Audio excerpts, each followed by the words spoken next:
Ladies and gentlemen, please join me in welcoming children's and mental health advocate, and now the nation's first female anchor of a Sunday morning network show, Jane Pauley.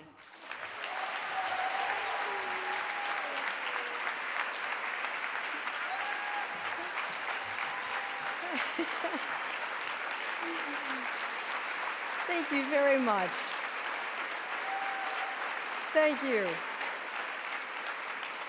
Proof that a woman can survive decades of very strange hairdos.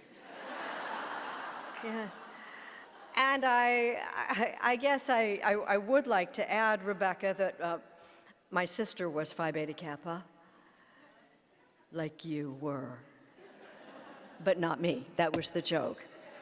So this has been a really unexpectedly, I'll be honest, moving evening. Gary and I together have, on several occasions in the course of the last hour, shaken our heads. During that particular, the film that showed the previous inductees over the years, my friend Ed turned and said, "Pretty good company." And I said a word that I won't say now, but you might have heard it at a presidential debate, but not in prior years. And then as I continue to watch, I'm in the same category with Harriet Beecher Stowe. What the? Thank you so much. I mean,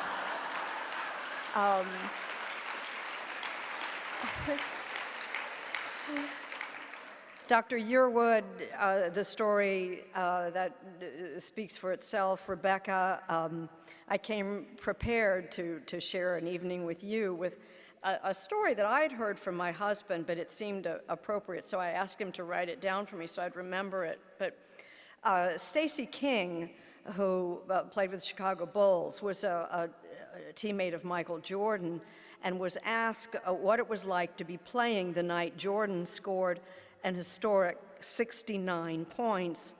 King replied, "I'll always remember it as the night Michael and I combined for 70.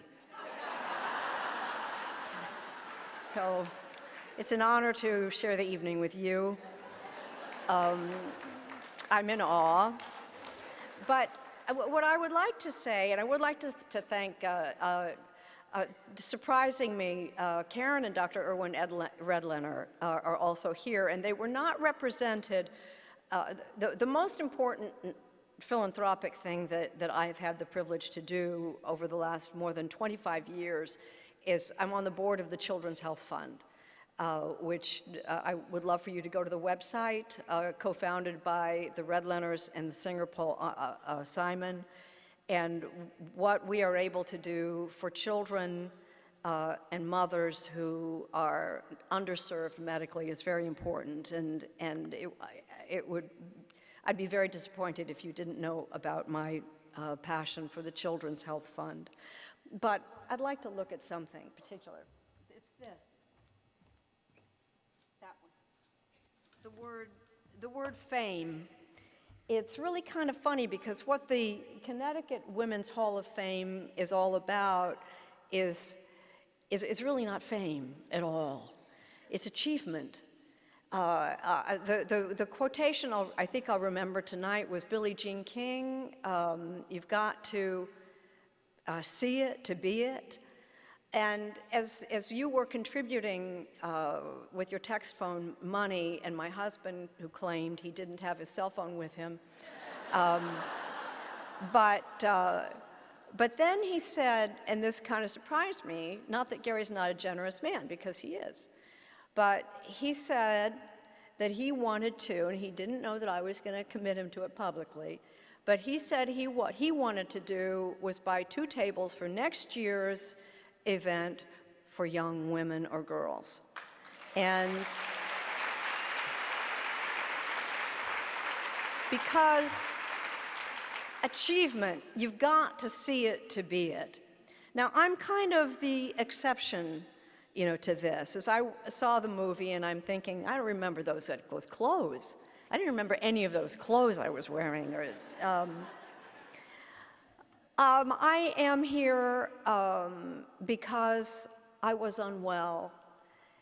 To turn 50, it wasn't the career, it wasn't the Today Show or Dateline or a daytime show that you may have noticed lasted 1 year, or the books. That's not why I'm here. I'm here because at the age of 50, I was diagnosed unexpectedly, especially for someone who was from Indianapolis, with bipolar disorder. And that's something that it's episodic, which means it comes and goes, but it doesn't go away. I've not had a recurrence in 16 years, but I take meds every single day for 16 years. We're not driving home tonight like the Redlenners are, because I need sleep. And sleep is a very, very important factor if you have a mental health disorder. The reason I am here that is significant is because of fame. I am famous for having bipolar disorder.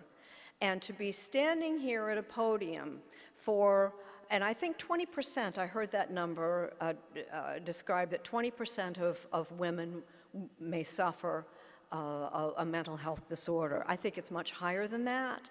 But whether it's domestic violence or there's overlap. Domestic violence, there's mental health disorder somewhere in that family. Alcoholism, it's all related. So, but to have someone who represents that disorder, to stand at the podium, receive an ovation like you're going to give me now, makes such a difference to the minimum 20% of women in the room who have had some kind of diagnosis, or could have, or who had a mother or a father or a child who's been diagnosed. This matters so much because nothing is more normal in life than getting sick and then recovering. And that's what I did. I got sick, and then I recovered, and I talked about it, and I hope made a small difference in people's lives. And then I get to go places and be honored like this, and the company that you've put me in tonight is just astonishing, and I am genuinely, to come where I come from, humility is the only thing we can boast about. But I am genuinely humbled to be with you tonight. Thank you so very much.